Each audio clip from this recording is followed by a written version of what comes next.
శ్రావణ మాసంలో వచ్చేటటువంటి ముఖ్యమైన పండగల్లో మనకి వరలక్ష్మి వ్రతం ఒకటనమాట.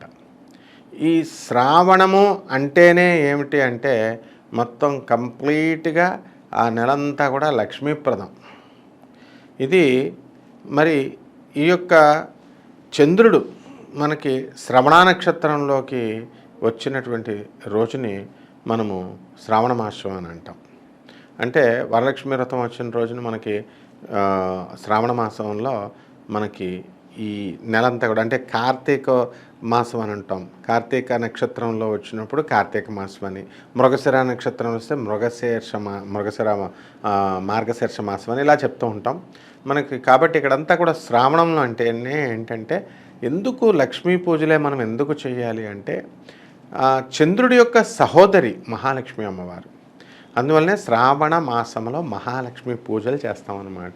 ఈ మహాలక్ష్మి తల్లి చంద్ర సహోదరి హేమమయ్యే అని మనం పాడుతూ ఉంటాం. ఈ లక్ష్మీదేవి మనకి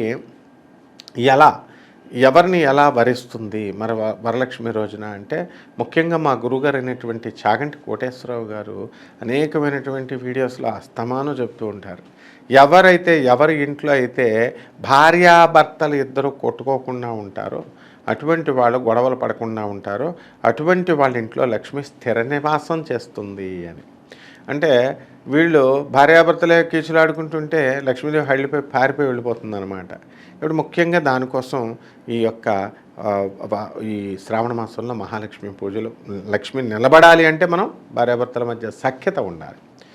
మరి డైవర్సులు అంటున్నారు, ఇవన్నీ కొట్టుకుంటున్నారు, ఇవన్నీ కూడా మరి లక్ష్మిని మనం మన ఇంట్లోనే ఉండమని ఎక్స్పెక్ట్ చేయడం దురాశ అవుతుంది. అలాగే ఈ యొక్క వరలక్ష్మి వ్రతము ఎప్పుడు వస్తుందంటే శుక్లపక్షం తర్వాత, శుక్లపక్షంలో ఆఖరి రోజున మనకి పౌర్ణమి వస్తుంది. బాగుంది. పౌర్ణమి ముందు రోజు వచ్చేటటువంటి శుక్రవారం ఏదైతే ఉందో ఆ రోజు వరలక్ష్మి వ్రతం మనం జరిపించుకుంటాం. మనకి నక్షత్రాలతో సంబంధం లేకుండా మనము ఈ యొక్క శ్రావణ మాసంలో స్మార్థ సాంప్రదాయంలో మనం ఏం చేస్తామంటే మనం తిథిని బట్టి బేస్ చేసుకొని మనం ఈ వరలక్ష్మి వ్రతం అయినా కృష్ణాష్టమైనా చేసుకుంటాం.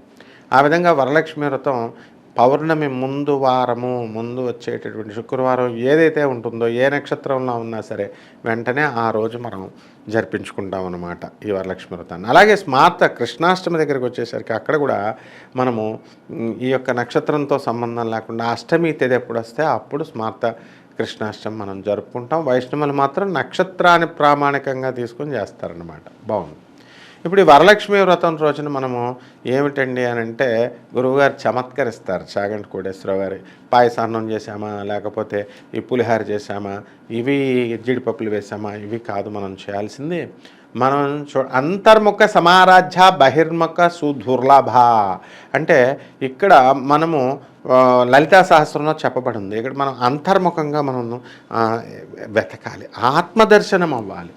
అంటే లోపల నైవేద్యం మనం ప్రసాదం అంటే ఏం చేస్తామండి, ఏదో ఒకటి తయారు చేసి పాయసాన్నో పులిహారనో ఏదో ఒకటి చేసి మనం లోన వేసుకుంటాం. లోన వేసుకున్నటువంటి ప్రసాదానికి వైబ్రేషన్స్ ఉంటాయి. భగవంతుడి దగ్గర మనం గుళ్ళకిల్లో ప్రసాదం పెట్టి, లేకపోతే మన నండూరి శ్రీనివాసరావు గారు చక్కగా చెప్తారు.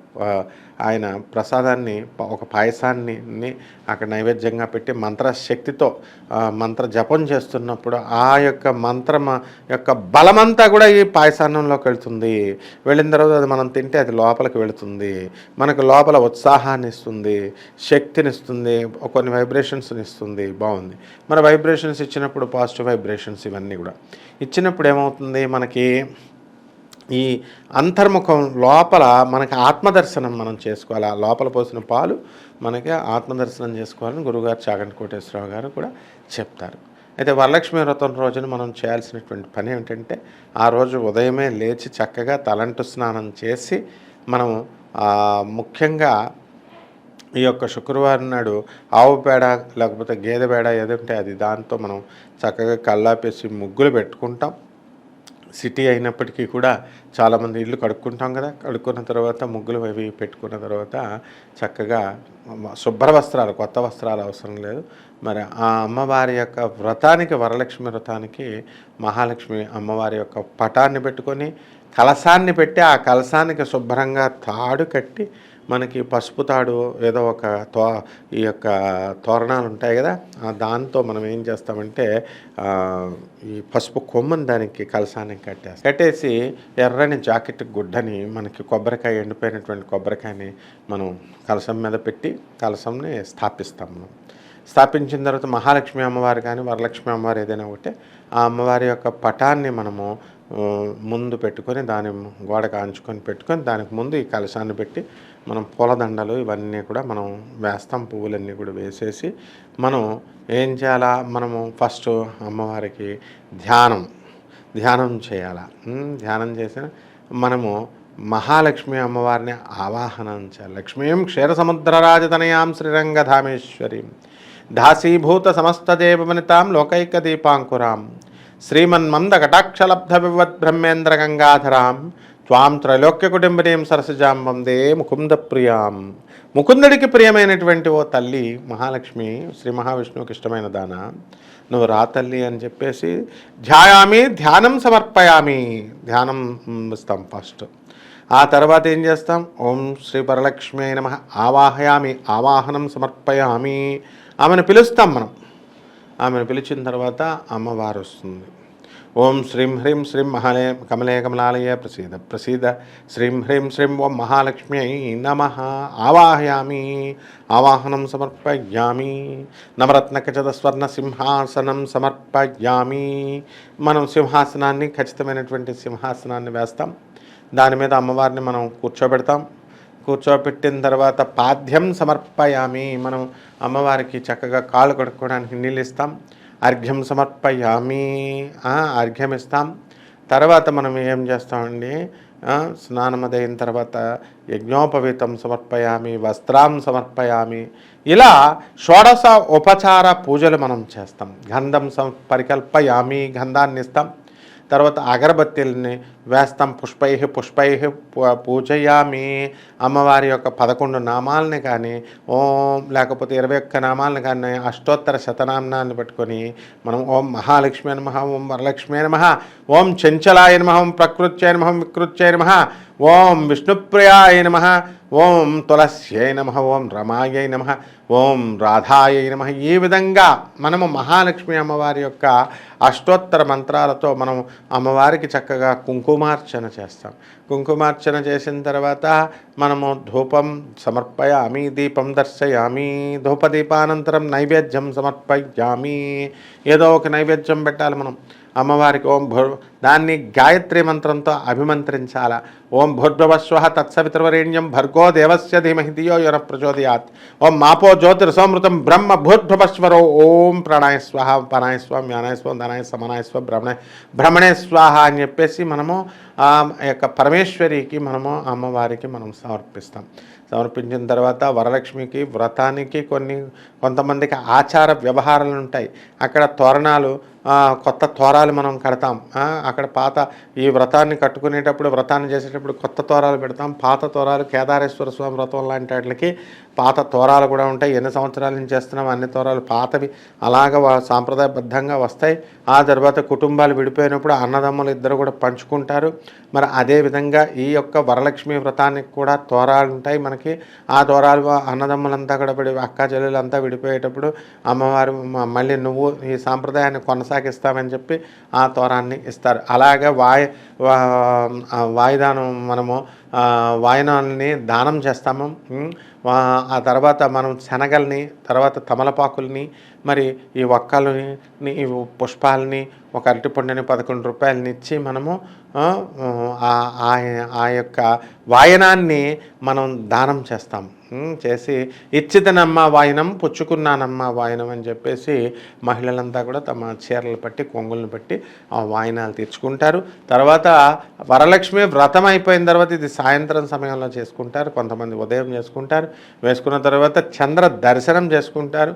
చంద్ర దర్శనం చేసుకున్న తర్వాత కొంతమంది డైరెక్ట్గా ప్రసాదాలు తింటారు. పూజ అయిపోయిన తర్వాత ఉద్దాసనం చెప్పిన తర్వాత లేనటువంటి వాళ్ళు ఏం చేస్తారంటే దేవాలయానికి వెళ్ళి ఆ మహాలక్ష్మి అమ్మవారి యొక్క గుడిలో ఆమెను దర్శించుకున్న తర్వాత అప్పుడు వచ్చి భోజనాలు ఇవన్నీ కూడా చేయడం అనేటటువంటిది జరుగుతుందన్నమాట.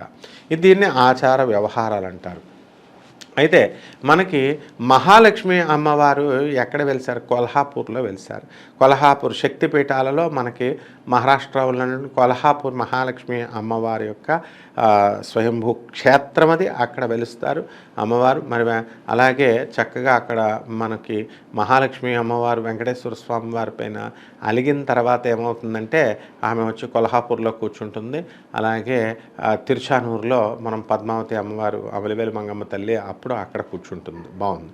మరి ఇక్కడ ఈ యొక్క మహాలక్ష్మి అమ్మవారి యొక్క అనుగ్రహం ప్రతి ఒక్కళ్ళకి కావాలా? అందరూ కోరుకుంటారు. మరి దానికి కావాలి అంటే కొన్ని నియమాలు, శుభ్రత అనేటటువంటిది పాటించాలి. పరిశుద్ధత అనేటటువంటిది కేవలం బాహ్య శుభ్రతే కాకుండా లోపల బ్రాడ్ మైండెడ్నెస్ కావాలి, నారో మైండెడ్నెస్ కాదు. సంకుచిత భావాలన్నీ కూడా వదిలేని గురువుగారు చాగంటి కోటేశ్వరరావు గారు పదే పదే ఆయన వీడియోలో చెప్తారు. దానికి ఉదాహరణగా మనం చిన్నప్పుడు చదువుకున్నటువంటి కథ ఉంది. మనం ఇంద్రుడు అంటే మన ఇంద్రియాలకు అధిపతి అనమాట ఆయన. మరి దేవతల్లో ఉన్నటువంటి ఈ ఇంద్రుడు ఏం చేస్తాడంటే ఒకసారి ఐరావతం మీద వస్తూ ఉంటాడు. అసలు సంపద అంతా కూడా మహాలక్ష్మి ఎవరికి ఇచ్చింది? ఇంద్రుడికి ఇచ్చింది. అంటే దేవతలంతా కూడా ఐశ్వర్యవంతులై ఉన్నారు. మరి ఆ దేవతలకి రాజు కాబట్టి ఇంద్రుడు దగ్గర మొత్తం మహాలక్ష్మి అమ్మవారి యొక్క సంపద అంతా కూడా ఉంటుంది. అప్పుడు ఇతని సకల ఐశ్వర్యవంతుడు అని అర్థం. అతను అలా ఒకసారి వెళ్తుంటే దూర్వాస మహర్షుల వారు వస్తారు. ఆయన చక్కగా గుళ్ళో పరమేశ్వరుడికి పూజ చేసుకొని ఆ దేవాలయంలో ఇచ్చినటువంటి దండ, ఇప్పుడు మనకి ఎలాగైతే పంతులు గారులు ఇస్తారో ఆ దండ పట్టుకొని వస్తాడనమాట. వచ్చేటప్పుడు ఏం చేస్తాడు? అది కొంచెం నిన్న పెట్టిన దండ కదా, ఫ్రెష్ దండ దేవుడికి ఉంచుతారు. పొద్దున్న వేసిన దండ మధ్యాహ్నం మనకి ఇస్తారు, లేకపోతే నిన్నటి వేసిన దండ దేవుడు మనకు ప్రసాదంగా ఇస్తారు. అది తీసుకొచ్చి దూర్వాస మహామునుల వారు మనకి ఇది ఇంద్రుడికి వేస్తారు. ఇంద్రుడికి వేస్తే ఇంద్రుడిలో అహంకారం, వినాశకాలే విపరీత బుద్ధి అని, వినాశకాలం వచ్చినప్పుడు బుద్ధి మందగిస్తుందన్నమాట, విపరీత బుద్ధి వస్తుంది. అంతకుముందు పాపం ఆ ఇంద్రుడు దూర్వాస మహాముని చక్కగా గౌరవించేవాడే. అందుకే ప్రేమతో పాపం దూర్వాస ముని ఎప్పుడు తీసుకునేవాడు కదా, మనవాడే కదా అని పాపం ఇంద్రుడికి ఇవ్వబోయాడు. అయితే ఇతను ఏం చేశాడు? ఇతనికి ఐశ్వర్యంతో మతం ఎక్కింది. డబ్బు వచ్చిన తర్వాత మతం ఎక్కుద్ది కదా.